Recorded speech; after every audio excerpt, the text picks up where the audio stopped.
গরুর ভুঁড়ি চর্বি দিয়ে তৈরি হচ্ছে মুখরোচক চটপটি। বাবার মাংস চটপটির দোকানে বট চটপটির নতুন স্বাদ যুক্ত করে ধুমধাম ব্যবসা করেন বাদল। যারাই আসে তারা একবার দুইবার না অনেকবার খায়। বিকাল হতেই তার 3 চাকার ভ্যানের পেছনে ঘুরে বেড়ায় শহরের চটপটি ভক্তরা। কেন ভালো লাগে বা ভালো লাগাটা এটা ওই গ্রাহকের মুখ থেকেই শোনা যাইতে পারে। বাপের কারণেই এলে যে ছেলে মার্কেট খাইছে, বাপ উনি ভালো পাক করে, জিনিসটা ভালো, জনগণে খায় ভালো। এই চটপটি আমাদের সোনা পরাডামা নতুন হাটের বরিশালের সবচেয়ে বিখ্যাত। প্রচলিত ডিমের স্বাদকে পেছনে ফেলে এই বট চটপটির কদরও আছে ভোজন রসিকদের কাছে। ক্রেতাদের ভালোবাসায় তাই প্রতি মাসে বিক্রি হয় প্রায় লাখ টাকার গরুর ভুঁড়ি মেশানো চটপটি। এটা থেকে গরুর ভুঁড়ি দেওয়া হয়েছে, তো গরুর মাংসটা স্বাদ আছে, সেই কারণে সবাই খায়, খুব ভালো লাগতেছে। চটপটি বেশি এই মাই ফলা 3টে লেহাইছি করাইছি, আগে বিয়ে থাকা করাইছি, হ্যাঁ এইবার উঠেছি, আর এই মাই ফলা 3টে লেহাইছি করাইছি। গরুর কাঁচা ভুঁড়ি চর্বি সহ বিভিন্ন অংশ পরিষ্কার করার মধ্য দিয়ে শুরু হয় চটপটি তৈরির প্রাথমিক আয়োজন।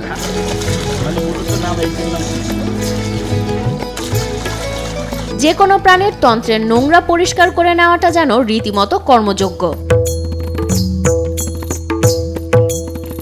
ময়লা ধোয়ার পর ভুঁড়ির বিভিন্ন অংশ সুবিধামতো কেটে নেওয়া হয়। কেটে নেওয়া টুকরোগুলো আবারও পানির সাহায্যে পরিষ্কার করতে হয়। এরপর গরম পানিতে দীর্ঘ সময় ধরে সেগুলোকে সেদ্ধ করে নিতে হয়। পরবর্তীতে সেদ্ধ ভুঁড়ির অংশগুলোকে আবারও পরিষ্কার করতে হয়। অবশেষে পরিষ্কার পরিচ্ছন্ন ভুঁড়িগুলোকে চাপাতি দিয়ে খাওয়ার উপযোগী ছোট ছোট টুকরো করা হয়। বড় একটি কড়াইয়ে তেল নিয়ে তাতে একে একে ঢেলে দেওয়া হয় পেঁয়াজ, বিভিন্ন মশলা এবং গরুর ভুঁড়ি চর্বি। রান্না করা গরুর ভুঁড়ি চর্বি ঢেলে দেওয়া হয় একটি বড় পাতিলে। এরপর নেড়েচেড়ে দুটি মিশ্রণকে একত্রে মিশানো হয়।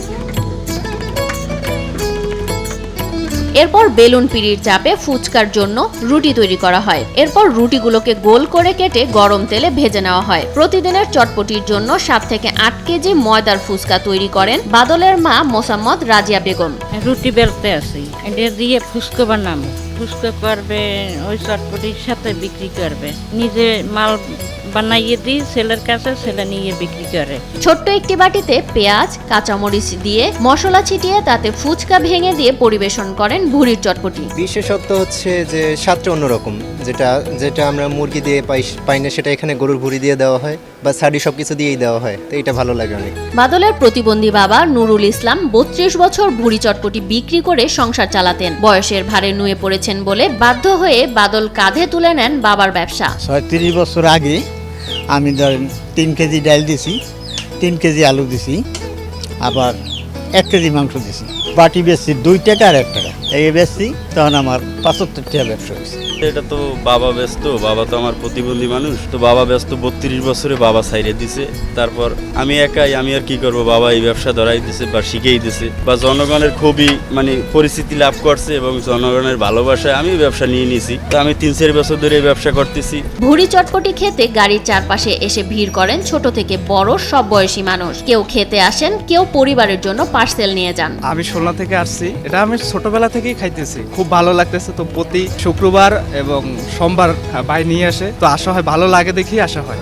আশেপাশ বরিশাল বা কেন্দ্রীয় অনেক জায়গায় চটপুরি আছে, কিন্তু বাদলের মতন এত সুন্দর ফ্লেভার চটপুরি আমরা কোথাও পাই না। ঢাকা বরিশাল মহাসড়ক থেকে 2 কিলোমিটার দূরে সপ্তাহে 2 দিন শোলনা ও 2 দিন মোহনগঞ্জ হাটে ব্যতিক্রমী চটপটির পসরা নিয়ে বসেন বাদল। বাকি 3 দিন ভুঁড়ি চর্বি পরিষ্কার পরিচ্ছন্ন করা সহ আনুষঙ্গিক কাজ করেন। তার ভিতরে একটা বিষয় আছে, কেউ খাওয়ার পর যদি বলে যে ভালো লাগে না, তাহলে টাকার দরকার নেই। আর যদি বলে হ্যাঁ ভালো লাগে, তাহলে টাকা দিতে হবে। দুপুর 3টা থেকে রাত 8টা পর্যন্ত পাওয়া যায় বাদলের এই স্পেশাল চটপটি। মাত্র 5 ঘন্টায় 30 টাকা বাটি করে 32 কেজি চটপটি বিক্রি করেন বাদল। 30-32 কেজি হবে এরকমের তৈরি করা হয়েছে। সন্ধ্যা 7:30 8টার ভিতরে শেষ। ডাল হইল 10 কেজি আর আলু 10 কেজি, গোশ 10 কেজি। যদি খাওয়ার কারো ইচ্ছুক থাকে তাহলে 7টার ভিতরে আটে পৌঁছতে হবে, নাইলে পাবে না। 8টার ভিতরে আমার বেচা কিনে ক্লোজ হয়ে যায়, 8টার পর আর থাকে না। পার্সেল যদি কেউ নিতে চায় তাও দেওয়া হয়, আর যদি এই জায়গায় বেশি কেউ খায় তাহলে 30 টাকা প্লেট। আমার প্রায় 5000-6000 টাকার মতো বিক্রি হয় এবং সপ্তাহে 4 দিন, এর বেশি না। অনেক সময় সুস্বাদু এই চটপটি না পেলে ক্ষোভ প্রকাশ করেন ক্রেতারা। ধরেন অনেকে পায় না, আবার অনেকে বান্ডল হয়ে যায়, তা তো দেখতে পারিনি, গালি গালাজ করে। আবার অনেকে আস্তান করি গাড়ি হালাই দিম।